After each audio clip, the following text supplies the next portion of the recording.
Assalamualaikum warahmatullahi wabarakatuh. Apa kabar teman-teman? Jumpa kembali dengan kami Dewani Duren. Hari ini Minggu 14 Mei tahun 2023. Nah, setelah pergi ke pasar, biasalah aktivitas kami rutin seperti itu sambil berjalan kaki, kemudian memasak selesai, kemudian nyiram karena kami mulai tanam arensis vinto di belakang rumah yang kita bikin busut, kita tata karena memang kami ingin menjadikan rumah kami adalah tempat yang nyaman untuk melewati masa tua teman-teman ya.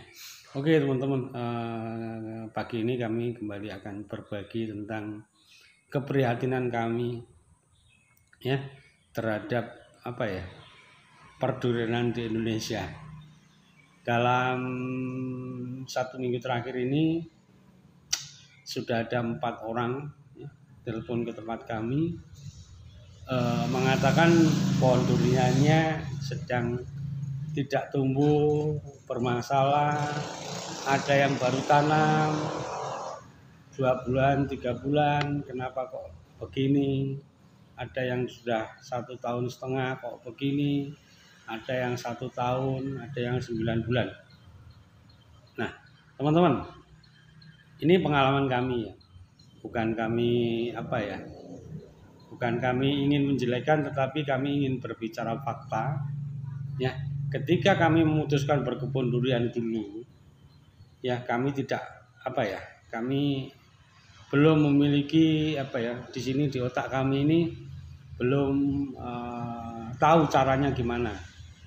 Dulu pernah kami tanam ya, kami biarkan aja berbuah. Nah kemudian ketika coba kami tanam lebih luas, itu yang pertama kami lakukan adalah kami mencari penjual bibit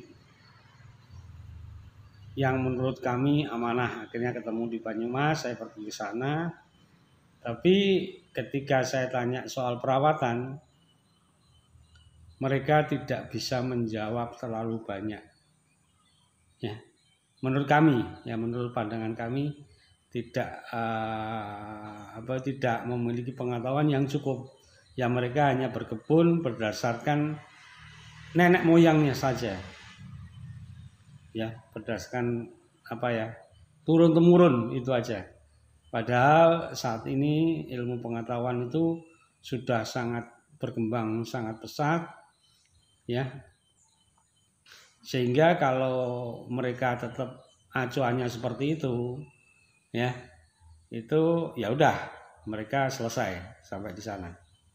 Dan faktanya memang kalau kita berbicara ya, sejak kapan euforia berkebun durian di Indonesia itu sudah terjadi sejak mungkin 15 tahun silam. Atau mungkin kalau tidak 15 tahun ya 10 tahun. 10 tahun silam. Nah, faktanya sampai hari ini kita mencari durian yang berkualitas itu nggak mudah. Ya, meskipun ini berasal dari sono, dari misalnya kita bawor ya, kita cari bawor gitu dari yang mengklaim dirinya asal mula bawor itu banyak sekali di sana itu buah-buah yang tidak berkualitas banyak sekali. Kenapa kami ngomong begitu? Kami pernah beli beberapa kali dan kami tidak merasa puas. Ya. Karena apa? Ya memang mereka merawat seadanya. Jadi mereka belum paham, ya banyak yang belum paham itu tentang ilmu berkebun. Contohnya misalnya bahwa tanaman itu memerlukan nutrisi yang esensial ya. Yang esensial itu seperti makro, primer, makro, sekunder, itu mikro lah. Mereka itu nggak ngerti kalau ditanya. Coba aja teman-teman tanya. Nah kejadian yang dialami penelpon kami sama ya, ada yang 3 bulan itu tidak tumbuh dengan baik dan lain sebagainya. Kenapa kok ini? Ketika saya tanya Bapak beli bibit di mana? Ya, dibeli seseorang. Nah, apa anjurannya ketika Bapak harus berkebun? Ya. Si Bapak ini bilang bahwa Pak dipupuk NPK aja. Sudah itu aja. Sudah. Itu aja. Nggak ada yang lain saatnya, nggak ada. Nah, kejadiannya yaitu 3 bulan tanamannya tidak ada perkembangan sama sekali. Kemudian ada yang saya tanya tanam 6 bulan, banyak masalah, ya, banyak masalah. Ketika kami tanya kembali lagi, ketika dulu berkebun itu diarahkan seperti apa? Ya sudah Pak, ditanam aja, yang penting digali, nanti dikasih kohe kambing, jangan banyak-banyak. NPK enggak.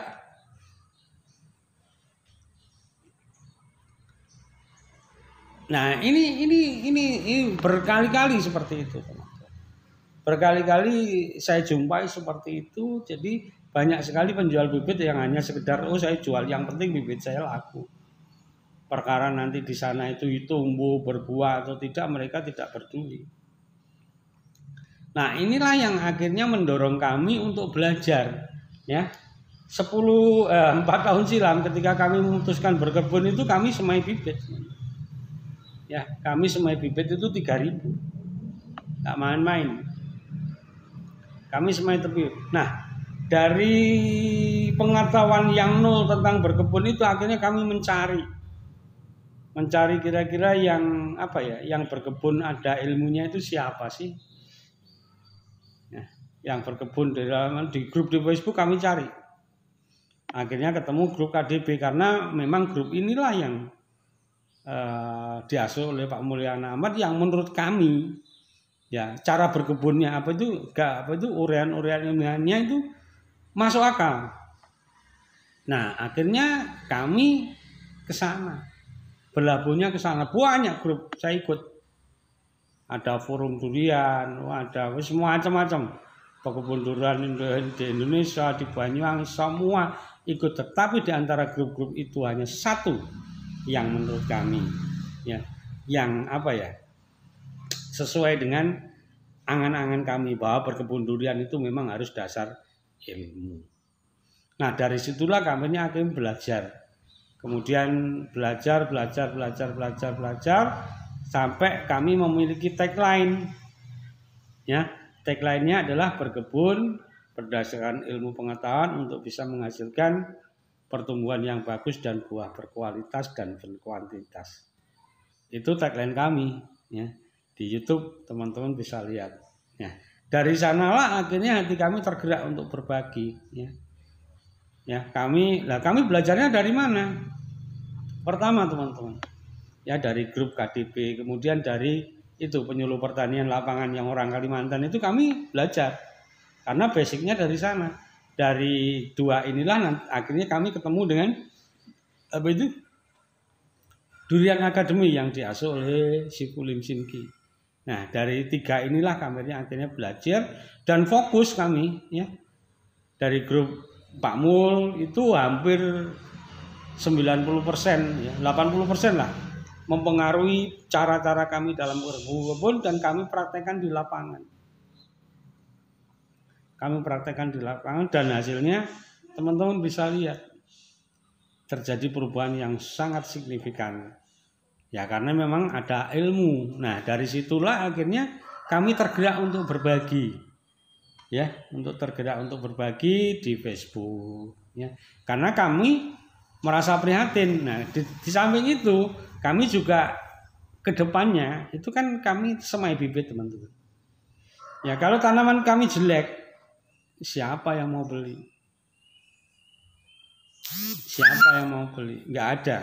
Maka jalan satu-satunya agar bibit kami laku sebanyak 3.000 itu laku, ya kami harus belajar supaya tanaman kami baik.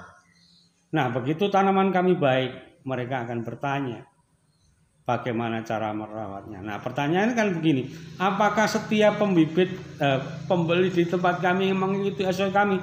Tidak. Tetapi kami selalu tawarkan, mau ikut nggak? Kalau nggak ikut ya udah nggak apa-apa.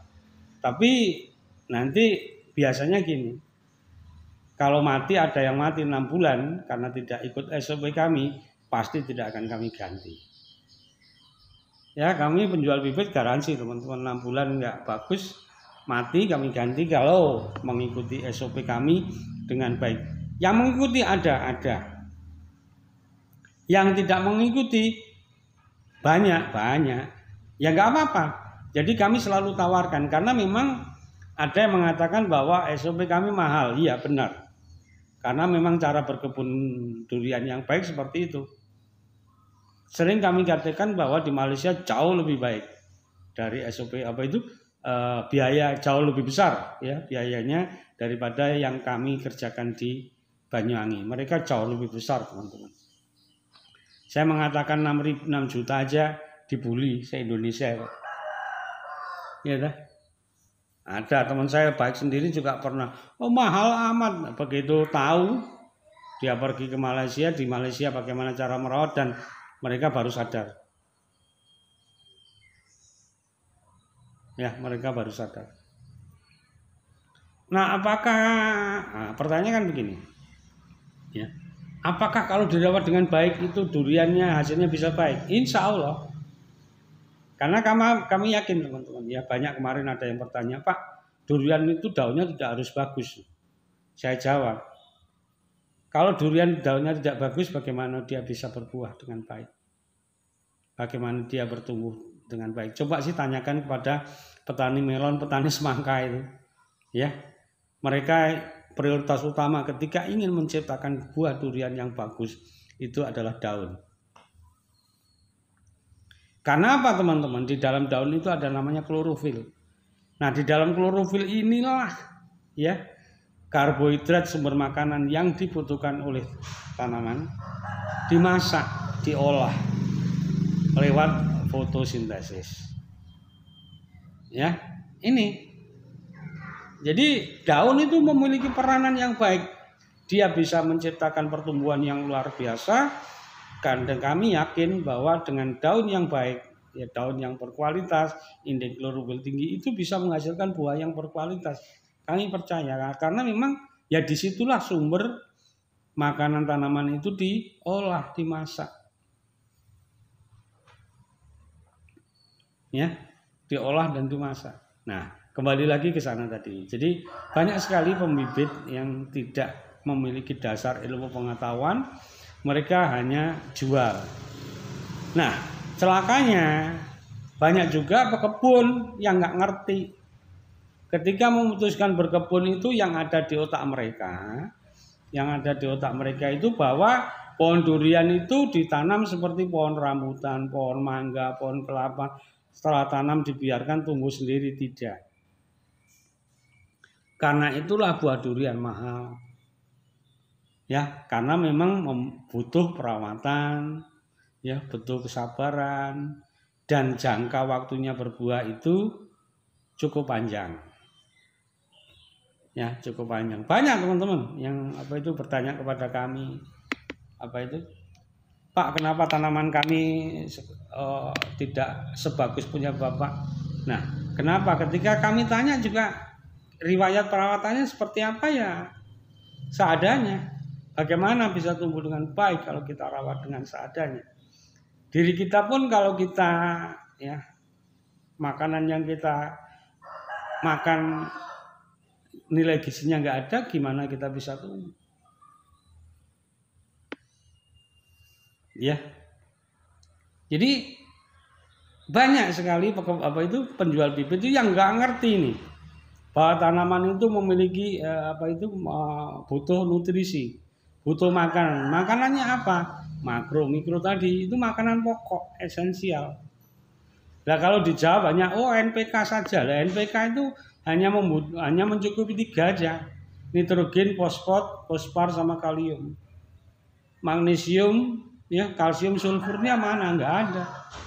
Zinc, boron, zat besi, ya tembaga, klor, molybdenum nggak ada. Kalau ada yang bertanya di dalam tanah ada. tapi kalau diambil terus tanpa diisi juga lama-lama habis.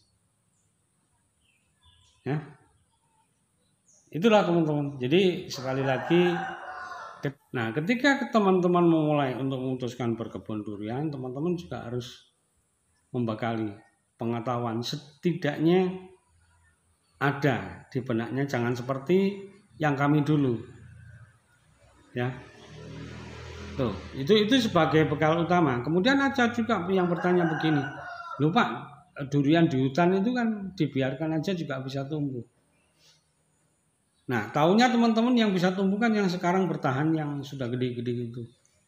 Ya, yang sisa. Nah, teman-teman kan juga nggak tahu, ya, bagaimana dia proses proses bisa bertahan seperti itu. Saya yakin di sebelah-sebelahnya dulu ada pohon yang durian juga kecil-kecil, mungkin sudah mati dan lain sebagainya. Nah, yang bisa bertahan, yang bisa survive sampai sekarang itu kebetulan dia bisa bertahan.